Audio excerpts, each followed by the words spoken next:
Thank you for joining us as we gear up for Game 4. Clutch Gaming versus Echo Fox. Let's waste no time and jump right into the starting lineup. Selecting on the Azul side, it's Clutch Gaming. That means coming into the top lane is going to be Hooney. Roaming around in that jungle is Lyra. Demonte holding it down in mid. Cody's son and Vulcan is bot and support with Coach Thinkcard and Artemis. Opposite them on the red side will be Echo Fox. Lorlo's in the top lane. Jungle, Mike Young.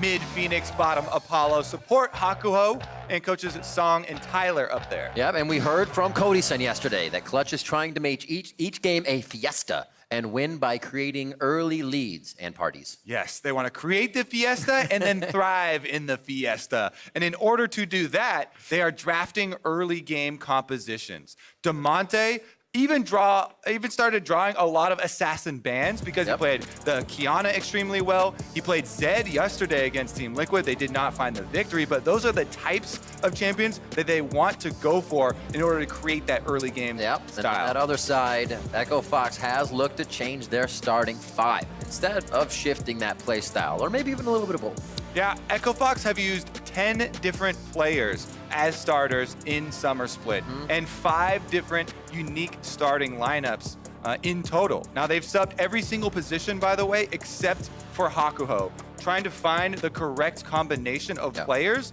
to dig them out of this hole in the standings they're at. 3 and 10, they have to start moving right now. Absolutely. There he is on your screen. Fantastic high and tight haircut. If you didn't recognize who that sharp. support That's player was. step number 1 to winning your LCS game. Heck yeah. Dress for the job that you want. And that is victory. Is that a job? Yes. Good job. Job of being a winner. Job of being a winner. There you go. First 3 bans on each side are out. A lot of what we expect in there. A couple of more jungle bans than maybe expected here at Mike Young as they focused a new player on Echo Fox. All right, Lux again first picked up this time around. We saw how effective it was in the last game with Big landing so many key life bindings over the game, finding those picks on people. We noticed also he took the spell book that time on Lux, which is definitely out of the normal realm of keystones we've been seeing from Lux, but starting to gain a lot more momentum because of the flexibility, having the ignite for lanes for all-in kills, taking the smites for later on as well. And teleport to get back to lane. I expect for Vulcan and Cody's son, with the way that they play, for it to be one of those combat keystones that's a little bit more effective for all-ins like Aftershock, or maybe the Guardian if they're facing a poke-heavy lane. Oh my word, we haven't seen Aurelia in so long. Yeah, hasn't gone through the ban phase, and she was banned against Demonte yesterday as well. Those are the types of champions that Clutch have been trying to put Demonte on to really put him in a position to create his own plays for Clutch. He's one of the young guys on the team, North American talent that they really tried to put a lot more confidence, a lot more resources in. And he's got his pick of the litter. Actually, this is going to be AD heavy if they lock this in. Having both Kiana and Aurelia would be a lot of attack damage threat for these backline divers. Yeah. So they would have to round it out with some more AP in addition to the Lux, but maybe that's one reason they're not locking it in quite yet. And they will remain flexible here. Aurelia is one of the last remaining flex pick solo lanes in the current meta. See what he takes. Demonte always loves to have a lot of fun on the champion that he plays and can usually put a little bit of star power into that lineup. Let's see a Gangplank being locked in here. Probably Lorlo towards that top side. Remember last time these teams played, it was Lorlo and Panda that were in the jungle. Now Mike Young, as Lorlo is still slotting in for this week 7. And we now get phase 2 of bans. What extra homework have the coaches done, and what do they want to get out of the hands of their enemy? Yeah, this is going to be Lorlo's first Gangplank of this split, but he's played it in the past. Of course, he only had a few games this split, subbing in that 1 week before, and then yesterday as well. Gangplank does provide a lot of extra power for the team if they want to make bottom lane plays. If the Gangplank can't survive on his own for the early laning phase, taking grasp in lane, which is very common now, and then using the ultimate every once in a while towards the bottom lane. That can be a focus for Echo Fox if they want to play off Apollo and Hakuho. I feel like they keep synergizing these top laners that allow Abyssal Voyage to kind of catch up to a fight. Equalizer, Abyssal Voyage, Gangplank, ult, Abyssal Voyage here, as we saw the Equalizer last game. with the Tahm Kench. Also saw in Academy a few times the old, remember Ashe? She would teleport to her own arrow. They were running Ashe Tahm Kench. So you arrow Abyssal Voyage to your target pretty quick with that distance, and then you're able to take them out. Pretty fun stuff. Not a lot of engaging you see from Tahm Kench and team, but when you do, it looks pretty sweet.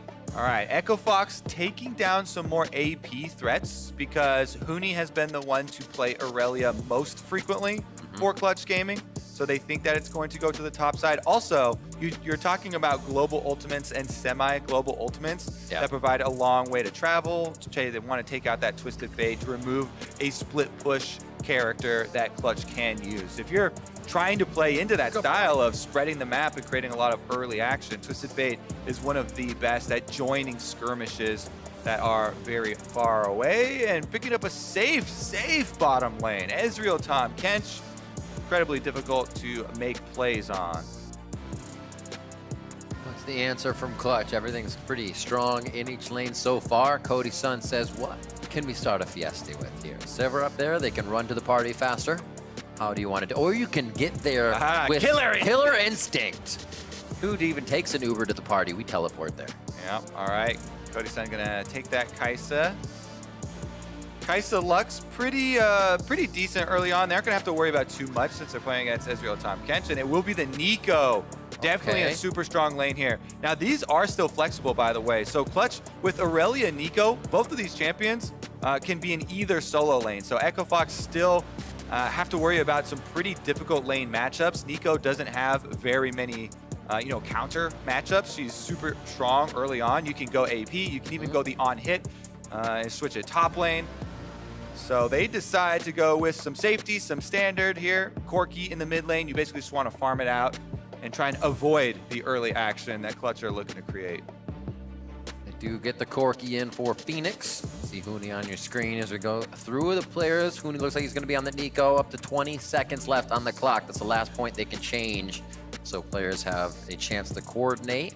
After that, we've seen players switch lanes, and that's the thing from top to bottom, mid to top, but it is up to them right now to figure out what's going to go where. And it looks like Damonte does get that Aurelia. He's had quite a few unique picks lately. They are in his champion pool already, but we've seen the Kiana, the Zed, now the Aurelia. So it feels like he really wants to be able to make an impact and not show any kind of the same thing over and over again that an opponent could really use against him. Yeah, this will be his 4th week in a row on a AD assassin, melee AD assassin at that.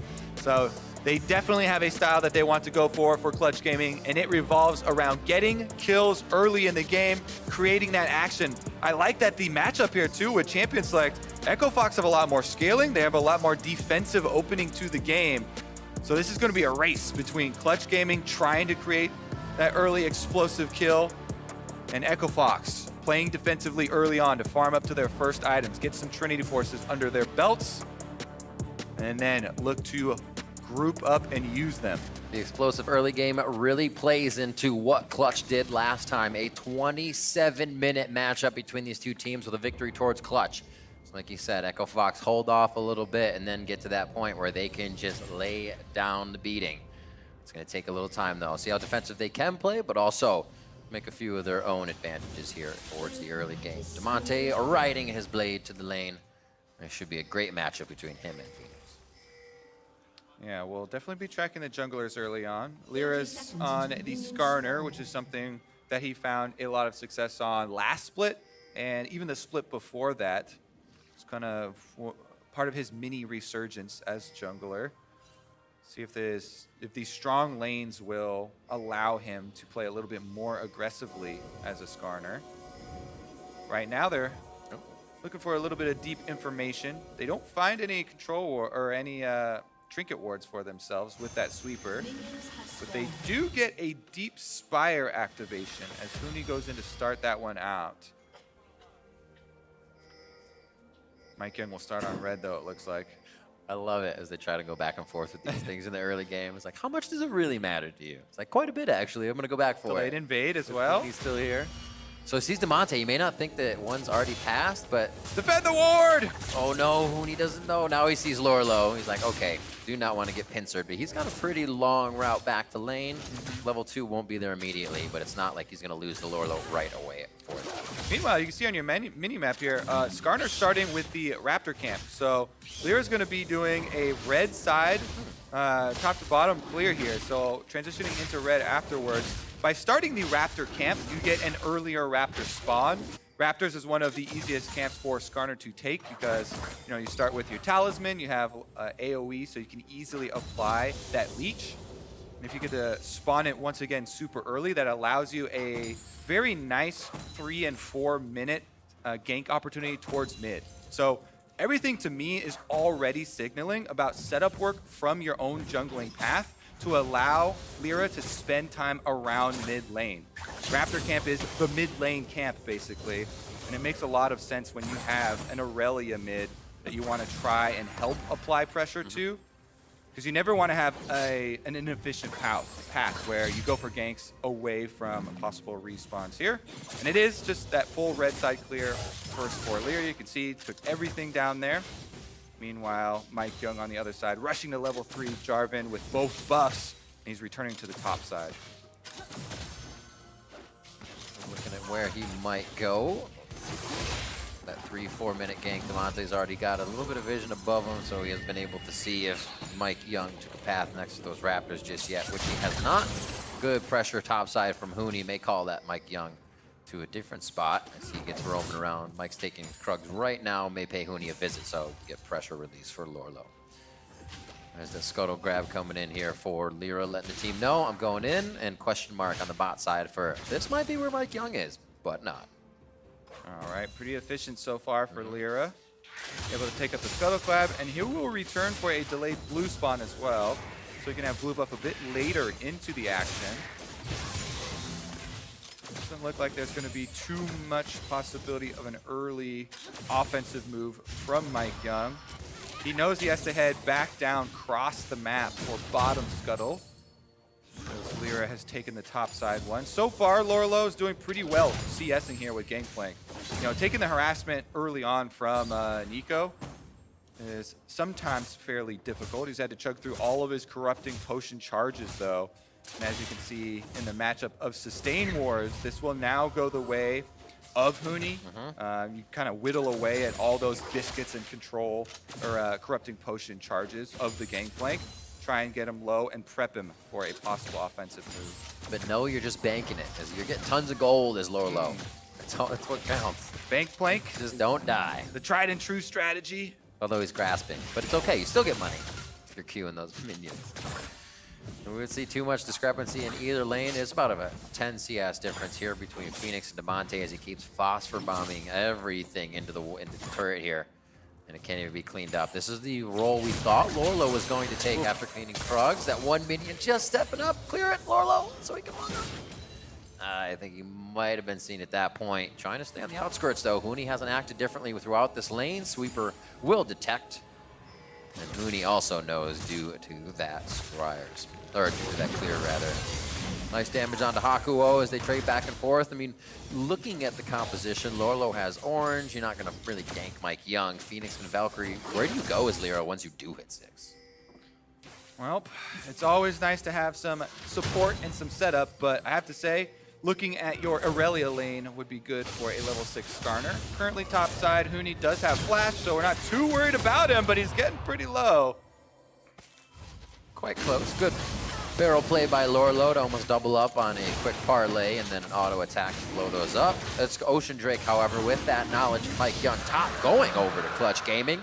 With a little bit more HP in the lanes, you could start parties a little easier. Yeah, after the first recall from junglers, you really have to worry about the cost of top lane ganks. Showing top lane like that, where Mike Young just ganked for Lorlo, yes, you do burn the flash, but it comes at the cost of the dragon, because you do not have control over the bottom side of the map. Without your bottom lane being able to get that for you, junglers showing top side between 5 and 6 minutes means Ocean Drake acquired for Clutch.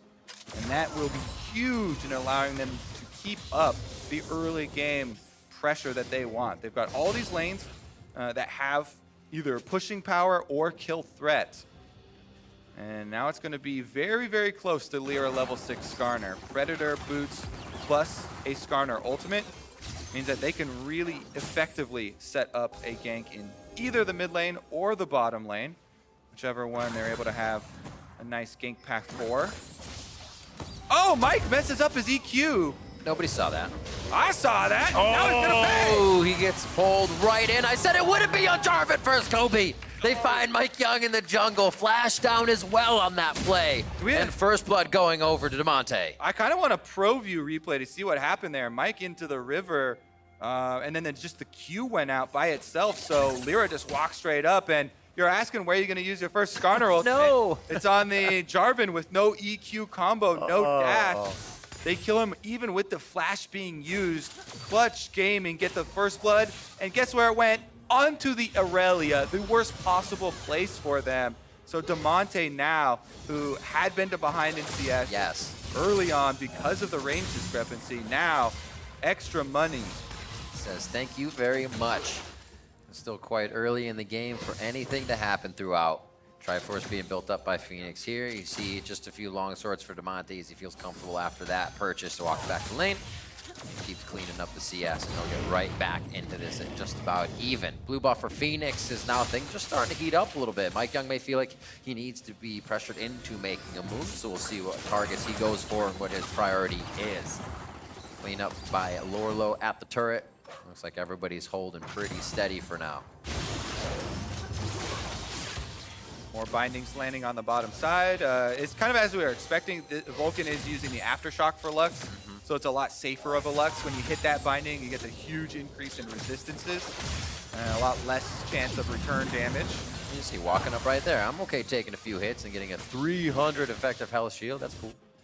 As he walks out safely to clear some boards. They've had pretty dominant pressure on this bot side. And with Kai'Sa and Lux having such long-range abilities, you can cause your opponent to always have to be dodging, moving, and creating that fiesta. Right, here's what you're asking for, Kobe. Mike Young Pro View. His EQ comes up. Oh, it was just a split second before the flag came up. He tried to EQ while his flag was still on cooldown.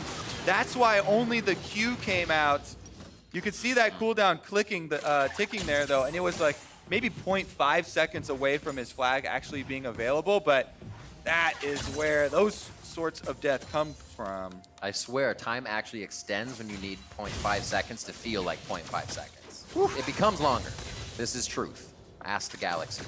Also, is Damonte planning on going some lethality Aurelia here? I like it. He's got quite a few blades in inventory. So he went, I mean, he's been playing attack damage assassins, and we talked about, you know, Kiana game, Zed game. So he's definitely looking to assassinate backline players. Kind of liking those spikes right now, even on a different champion. Oh, missile voyage forward. Apollo following up with WQ maybe. There's one, there's a W, there's the Q.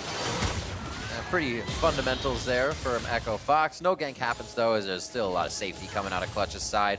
Mike Young though, still getting a few attempts in, but this knowledge is also given to Lyra, who's gonna get a perfectly timed Rift Herald start. Yeah, once again, Mike Young goes for a gank on the bottom side. This time Lyra answers with an objective on the other side of the map, much like the early Dragon trade that they made. And Echo Fox have not been able to convert any of the ganks into kills.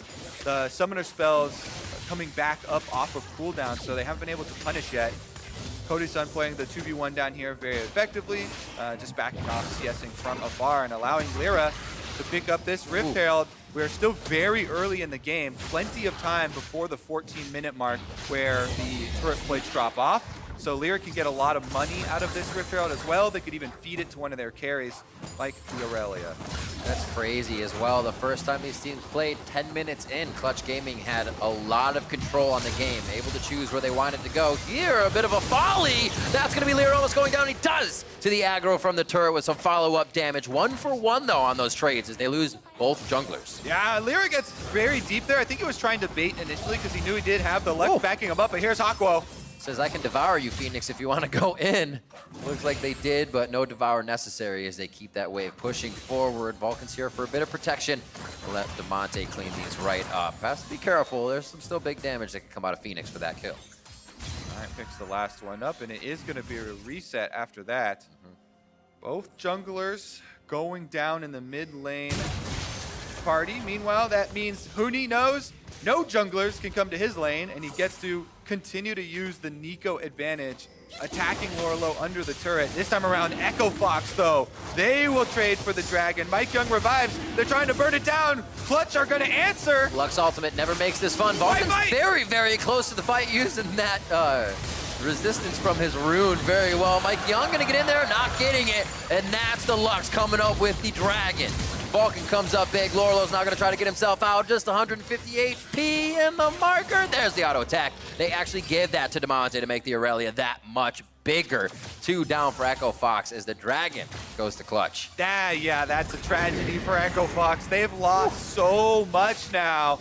No dragons for them. Bottom side, they want to make a counter play on Cody Sun. Gotta pressure something, and they're gonna go hard for Cody Sun. One more lick to make it stick, and he's gonna get the flash out. He gets out of the 2v1 while mid is being taken down. Nothing's going the way of Echo Fox right now, as hard as they try to make it.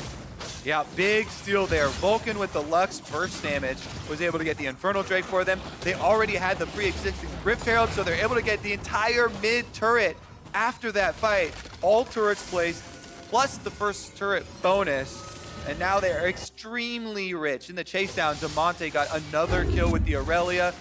He's used his previous earnings to get his Tiamat. Let's take another look at it. Mike Young with the teleport from his top laner, joining him at the Dragon. He gets bursted down. He has to smite early for health because he's about to die. So that smite also gets it into burst range for Lux. Yep.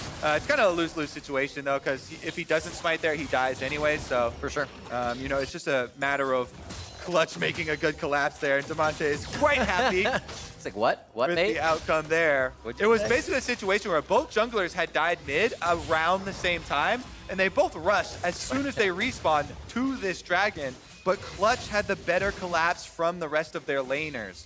You know, the pincer movement there from Cody Sun and Vulcan, plus Damonte coming down, results in Damonte having the Tiamat for his Aurelia to annihilate minion waves, as well as getting some burst damage with the Sheen now. I do enjoy that, kind of as blue side. It has to be a lot of warding if opponents are going to see each and every angle you're pincering from. Most dragon fights are 5v5, you're looking into the white of your opponent's eyes, but when that happens, Clutch Gaming knew they had a bit of an advantage.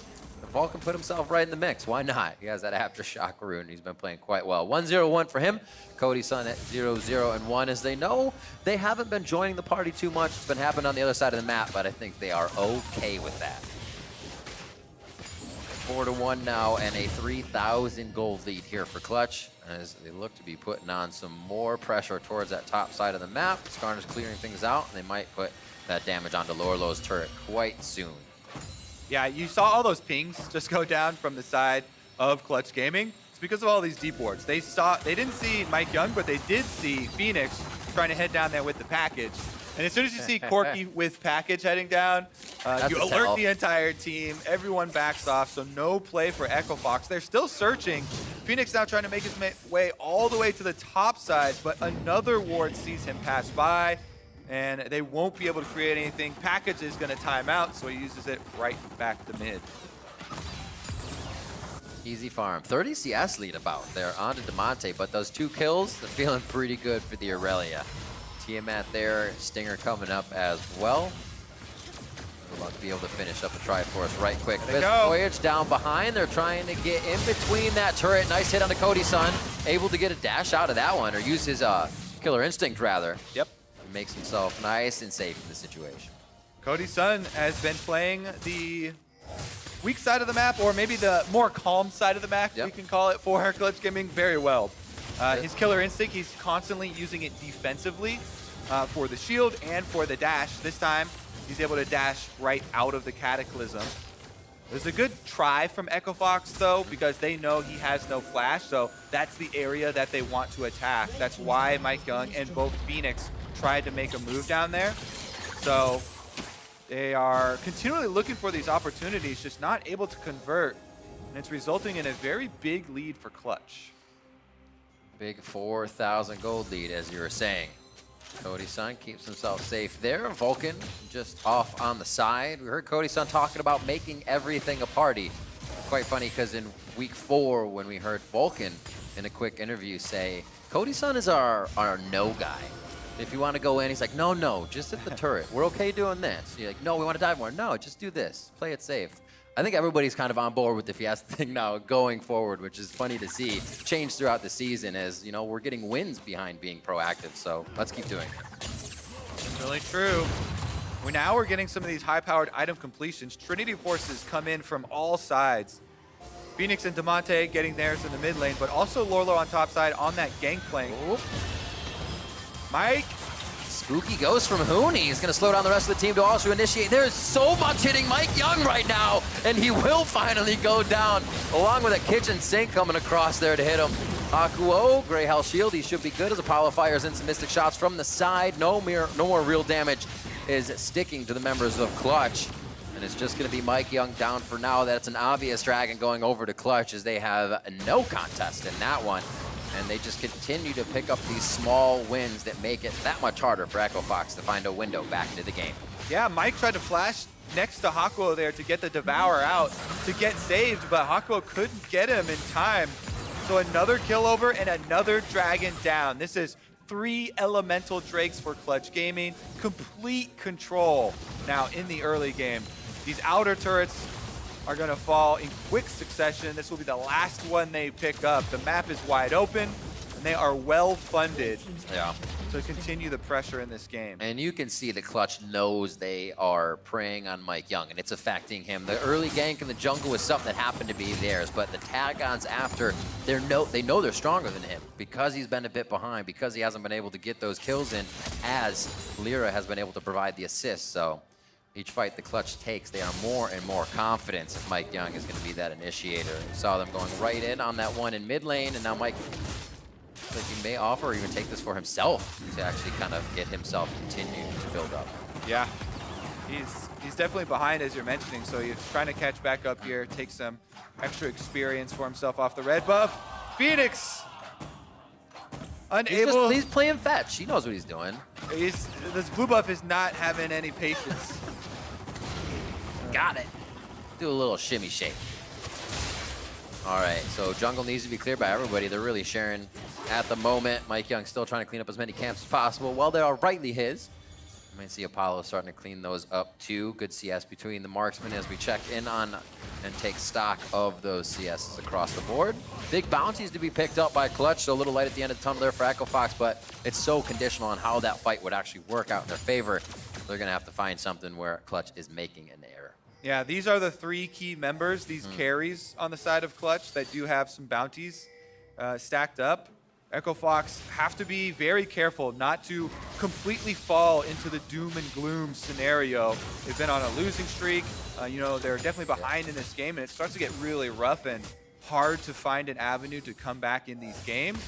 But they have to keep looking for their plays, because if they sit back here, Clutch are going to be able to control these neutral objectives, and the Baron is about to spawn with Infernal, Mountain, and Ocean Drakes at their disposal. Clutch will easily be able to take a Baron even as early as 20 minutes in the game, right when it spawns, if Echo Fox kind of lose their bite and they don't try and contest some of these fights. So we'll see if they can actually set up and do it. Mike Young right now and the rest of the team trying to get some vision leading up to Baron, so they don't lose out on this objective. It's so tough. You can see the immense pressure that Clutch has. We just saw Phoenix place a ward. It was cleared as soon as he placed it. Already fighting over this vision ward. Vulcan gets hit. He has flash. Stays in for a little bit to be the target, but that's going to be his life as he stays in too long and gets cooked up. Killer instinct onto Mike Young. He could go down. Nice job by Damonte kind of holding the back line, but he can't get into the fight as he's stuck in red pit. Hooney fighting a 2v1 of Apollo and Hakuo. There it is, Damonte is in, flawless duet just missing, but they're gonna grab, and they are gonna get away with that one. Nice job and a kill onto Hakuo. His flash is down from that fight as well. Phoenix over the wall, that's the stopwatch, less than 100 HP for Lyra, and he skirts out of that one by the skin of his teeth. Damonte's in, Damonte's out, as that party was a little too much with threes a crowd from Echo Fox. Echo Fox, they need to make some plays, and they get some kills back for themselves. Good to see some life in them. Now they're pushing ahead, tries to get the snipe, doesn't quite get it. Cody-san is still dangerous though. They want to push down a turret afterwards, but Cody-san's dishing out quite a bit of DPS. Nice job using the Nico clone. Everybody stepping forward to save the mid turret, which is actually huge. Having that open up would allow Echo Fox a few more forward wards to see where Clutch is coming from, but I say right now, Echo Fox needs to ward up their side. Everything's happening on that side of the map for them. And they need to figure out where Clutch is going to be coming from next. Here's this fight again. All right, so Mike Young's going to try the initiation here, dodging a couple of the skill shots on the backside. They get the flash and they get the kill onto Vulcan, but because Demonte came down from the red buff and lands the ultimate onto Mike Young, it allows Cody-san to ult in there on Kaisa. Killer Instinct finishes that off. And then Huni in the Raptor pit was able to tie up Apollo and Hawkwo. Demonte goes for the flash stun, but it's a good stopwatch from Apollo to delay it and buy time, because they just need to buy time for Lorlo to get here. Then they put out a lot of pressure. Lyra barely gonna get that stopwatch, which does delay his death, and it allows him to walk out on the backside, but Demonte missing that stun means he is left without any teammates because everybody else had to evacuate, and he is the one to go down, giving one of the bounties over to Echo Fox. Now, though, they're under attack. GLP's the Baron, tries to get some damage out. That's Haku immediately. That's the guy that wants to be saving others. Mike Young goes down. That's the 50-50 smite. Now in the favor of Clutch Gaming. No more 50-50 for Echo Fox. You can't even get Unsealed Spellbook onto Haku at this point, and that 2 members down means Clutch Gaming is going to tempt the fight. They are going to test Echo Fox, and Phoenix can fire in the shots. Lorlo can set down the barrels. Apollo has the Mystic range, but is it going to be enough to take this one away from Clutch Gaming, who are about to solidify their stance on this game? Lorlo going out, good hits onto Phoenix. That's the Killer Instinct from Cody Sun. He's into the middle of the fight. Apollo over the wall to try and do a bit more damage, but it's only going to be a little bit. This could be the inside the park Penta coming in for Cody Sun. They are able to take everything from Echo Fox with that play. Clutch immediately striking back after Echo Fox had gotten a little bit of hope. And now it's Baron buff on Clutch Gaming. They're gonna push mid, push top, and take the Dragon all at the same time.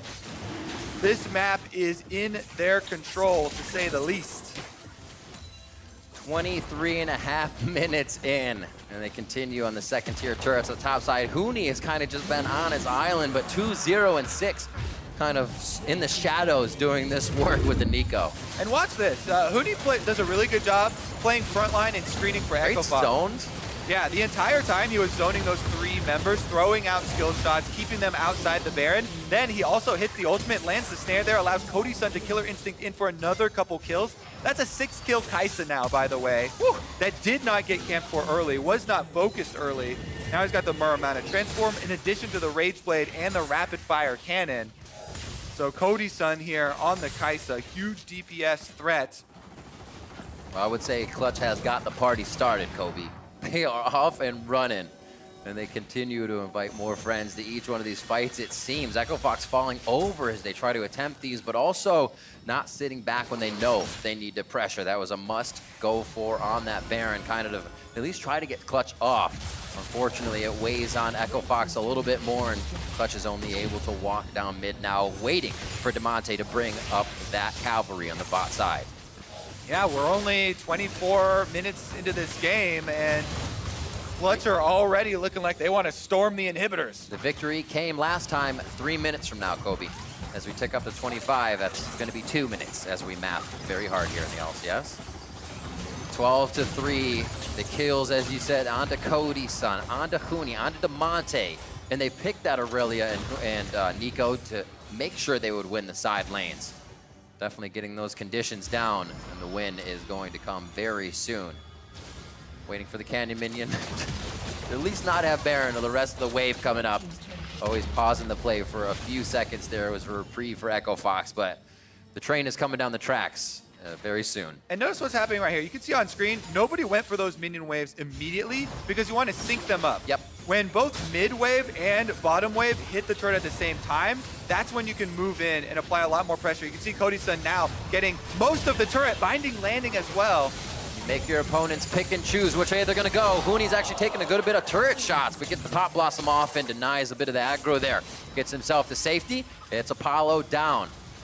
They don't have too many more members. They're going to be able to clear out these minions very fast. The wave clear is a bit lacking on the side of Echo Fox. They got to get close, and they have to be in a dangerous position to get these minions away from their turrets. Mid now pushed in by Clutch here as they put the finishing touches on another inhibitor and its turret.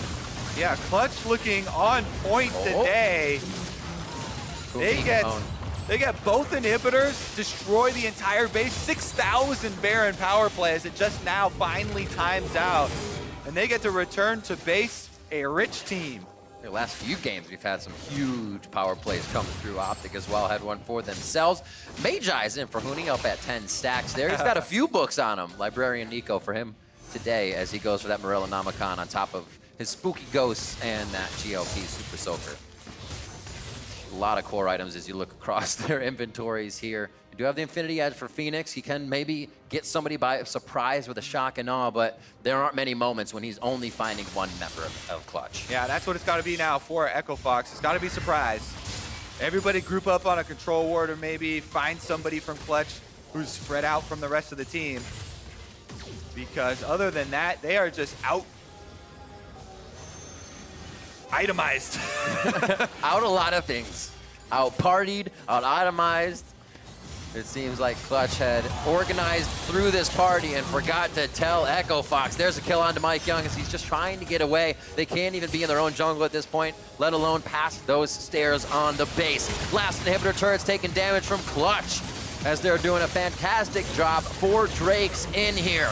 And just sub 30 minutes into the base now of Echo Fox. Good damage going over onto Hakuo as they lose Uni on the front line. Demonte now has his back turned. Everything in defense for Clutch, but Lyra says no. Turn and go. That's going to be damage as they take down Phoenix. Lorlo falls quickly after, and they're not going to need Demonte to follow up on the rest of the members of Echo Fox. Demonte will be coming in with that mid lane wave, and it looks like they have Nexus turrets in their eyes against Echo Fox. Yep, they got double Ocean Drake regeneration. Allows them to continue the siege, and the super minions. Mike goes in. Mike goes in, the flag and drag, but it looks like he gets tagged by the minions as he gets taken down by Lyra and co. That's going to be the damage they need as well to take down Hakuo from the Grey Health, almost on the Fountain of Apollo, and Hakuo going down as Demonte goes for the house dive.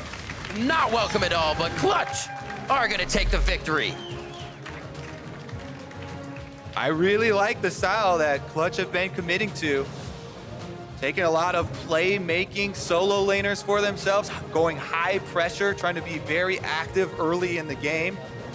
Didn't work out yesterday versus Team Liquid, but that is a very difficult opponent to test that type of strategy against. And today, much more successful with it against Echo Fox. They controlled all the dragons, the better of all the skirmishes there.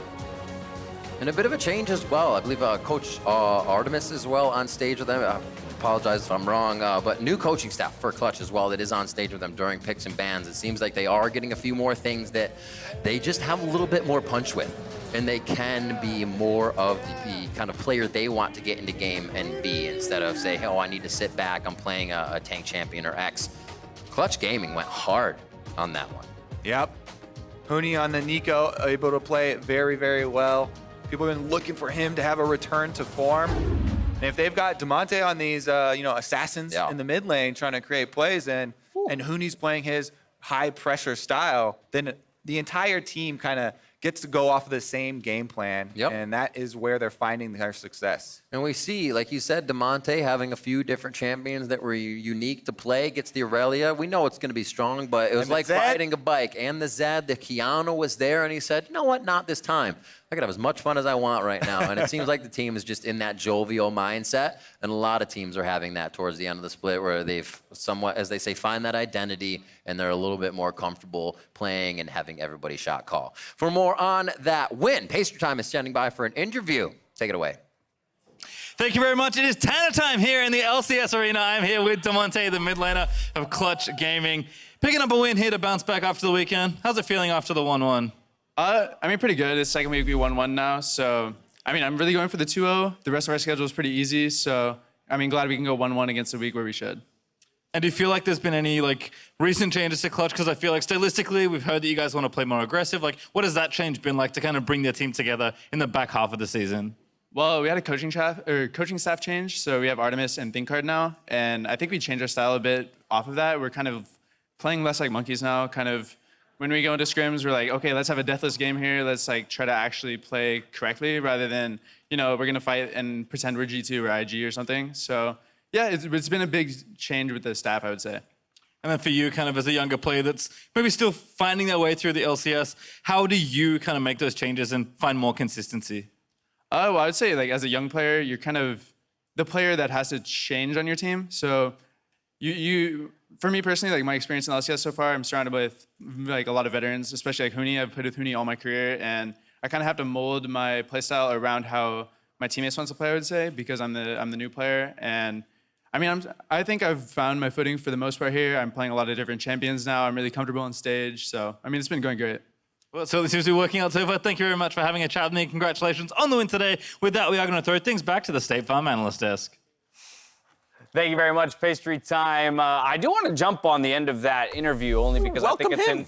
Well, I was about to turn and say, come on, let me do my job. Crumbs is host now. I was going to say, because we have Bifrost on the desk, thank you very much, Crumbs. I was curious, as you are now very much a veteran within the LCS. That's strange. Well, yeah, right? Yeah. Exactly. So you've been through kind of that progression from, the new young gun in a team of veterans to now being one of the more veteran players on your roster. How do you align with that, or how do you, agree or disagree with the statement of the younger players needing to be the more flexible ones in terms of changing a team's dynamic? I think that's what you see most of the time. The rookie comes in and all the veterans have like these ideas and you're like, okay, I'll listen to you because you're a veteran. You've been playing this game a lot longer than I have. But sometimes you get a very opinionated rookie that's like, no, I want to do things this way and has very specific play style. And that's when the veterans are like, oh, this is kind of refreshing. Like, I didn't really see this point of view, but you're actually right. That doesn't happen very often, though. Right. Yeah. And I guess I would assume also at the end of the day, it comes down to support staff to really navigate that discussion and figure out which direction to go. Yeah, I think a lot of people do it the way you heard DeMonte talk about it. C9 is a team that is a good example of not doing it that way. Whenever they bring a new player in, the rest of the team is actually what kind of changes their play style to suit him, which happened with Kumo, Licorice, Blabber, and so it can be very effective if you're trying to highlight that rookie and make them feel comfortable. All right, but go ahead. Has it happened with you? Have you met a rookie that's changed your ways? Well, I think when Wiggly joined our team, he was very aggressive and he voices his opinion a lot. In the beginning, he was just like complaining like, oh, this is wrong. Like, oh, what are we doing here, guys? And then eventually became a lot more constructive and we got to refine it. So it's more about like looking at the strengths of whatever player that you bring in and kind of molding it. And here you sit at 9-5, so we can't throw any shade at that. For the side of Clutch Gaming, though, I think it is important to note that they are challenging for that playoff positioning, and so every single victory that they can pick up is very important. So while this is over a struggling Echo Fox here today, important that they get the win. A 1-1 week, as we heard DeMonte say, is something that they'll be happy with, but that they expect these last 2 weeks for them to really step it into gear and prove that they are worthy of that 6th and final spot in playoffs. And this, Go ahead. I was going to say, this was a pretty quick game for Clutch Gaming. It was not really out of question outside the first 5 minutes before anything happened, and then very quickly they took control of this game. So I'd like to go ahead and dive into just some of the plays within this game because, as you mentioned, it felt to some degree determined early on. But because we have Biofrost here, I want to take a look at all of these plays and talk through it from the perspective of a pro. Strategically and decision-making wise, where you would have done things differently, the same, pushed objectives harder or not. I feel What like, would you have done differently here? well here's like just a mechanical mistake. Yeah. But I feel like Mike Young looking for that first gank top was not the best move. They end up giving Ocean Dragon because of it, and this just swings all the matchups like even more. And they lose this fight here where Mike Young doesn't even smite the dragon, and they just completely get wiped here, which is just, it's pretty much over for Fox, which relies on early game to get ahead. I want to go back to the first Dragon Point and explore that a little bit more, because I think that's very interesting. Specifically the fact that it was the Ocean Drake, but you mentioned how a Drake early on can swing entire matchups. It's and so, insane. Exactly. So break it down a little bit more on a micro level. Within this game, what all changes as soon as that Ocean Drake is secured? So here you have like Ezreal TK, which needs to poke, and once you have Ocean Dragon on the enemy team, you just can't poke anymore. And you have GP versus Nico top. Nico wants to just constantly push GP in, and the only like saving grace for GP is like all-inning or getting Nico slowly like poked, but there's just no options there after you get the Ocean Dragon. It's the power of the Ocean Drake. I mean, even Faker has said that his favorite dragon is Ocean. It's broken. So when you get it before like a 15-minute mark, all of a sudden all of your matchups are just in heaven. They don't have to do anything. They can passively win. And a lot of people talk about the healing portion of it, but for a lot of matchups, it's the fact that you have the mana regen as well. So for Kaisa, Q spam on the wave. For Nico, if you want to throw your E through the wave to get the push faster, like you have more options on how to control the wave or push people in to get pressure. So how does the conversation then go when you load into a game? Because you don't know which Drake is going to spawn until you get in at level 1. Is that one of the immediate things you guys are communicating when entering into a game is, okay, how does this Drake change our entire early game plan? Yeah, in our TL game, we actually lost Ocean Dragon because we ganked top. So it's very similar to this scenario. And we've been making fun of teams that just gank top, and we're like, oh yeah, it's fine to die Ruin. We got Ocean Dragon, so we just win the game now. It's just insane how much prio teams have on Ocean Dragon because it just changes the outcome of the game.